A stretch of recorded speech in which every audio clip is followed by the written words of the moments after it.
Shalom, shalom. Reka ngusuhuze nkwifuriza amahoro y'Imana aho uherereye hose, nizera ko umwami Imana akurinze.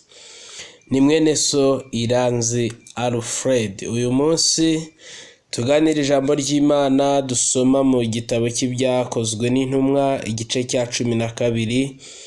Duhere ku murongo wa 6. Herode araye ari bumusohore.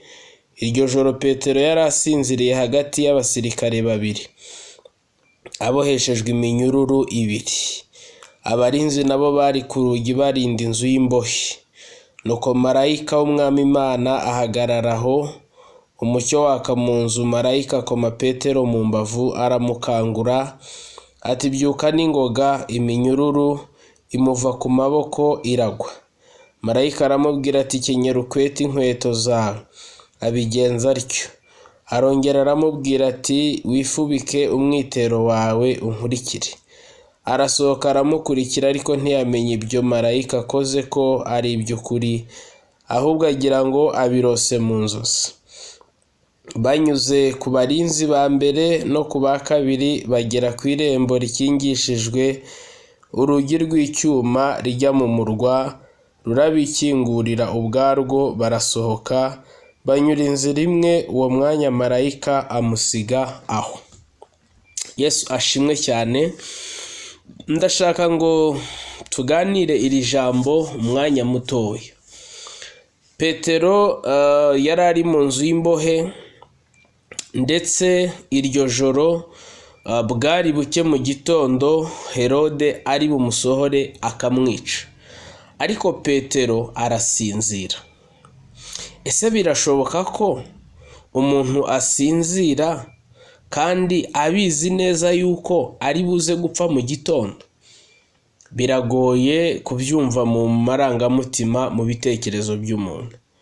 Ariko Petero, Imana yari yaramubwiye ko azapfa ashaje. Muri gahunda, nta gahunda yo gukenyuka yari ihari. Yararebaga rero akabona igihe yasezeranijwe kiracyahari, ntabwo kirarenga. Nubwo yari ari mu bibazo, nubwo yari ari mu bihe bigoye, nubwo yari ari muri situation itamwemerera kwishima, ariko isezerano ry'Imana yari afite ryamubereye inkomezi, bituma asinzira mu gihe kitari cyo gusinzira. Ndagira ngo nkubwire isezerano Imana yaguhaye, amasezerano Imana yasezeranye nawe, Imana irayarinda kandi Imana irayasohoza. Burya ni password ikwiye kuguha gukomera, ikwiye kuguha gutesha agaciro ibindi bintu byose, indi misozi yose ishobora kuguhagarara imbere, ukavuga ngo ngiyewe mfite ikintu navuganye n'Imana.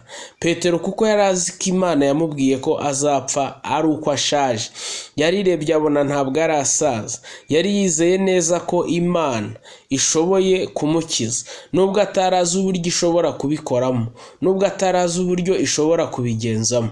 Imana rero kuko ari Imana y'ibitangaza, kuko ari Imana y'imbaraga, haleluya, ahantu hose abantu bashobora gukingiranira umuntu, Imana irabishoboye kuza kumukuramo kandi itababajije. Marayika yaraje asanga Petero mu nzu y'imbohe, haleluya, aboshye, ariko aramubohora. Imana ishimwe, amukura mwaho. Ntekereza ko abacungagereza ntibari basinziriye, ariko ntibigeze bamenya ibibaye. Nshuti yanjye, iyi Mana tusenga, Imana twizera, ifite imbaraga zo guhindura abantu impumyi, ifite imbaraga zo kugutambutsa hagati y'urupfu, ifite imbaraga zo kugukura ahantu nawe ubwawe wabonaga witakarije icyizere yuko aho hantu utari buhave. Ndagusengera ngo Imana yo mu ijuru igusange ahantu umaze igihe ukingiraniwe, igukingurire usohoke ugende.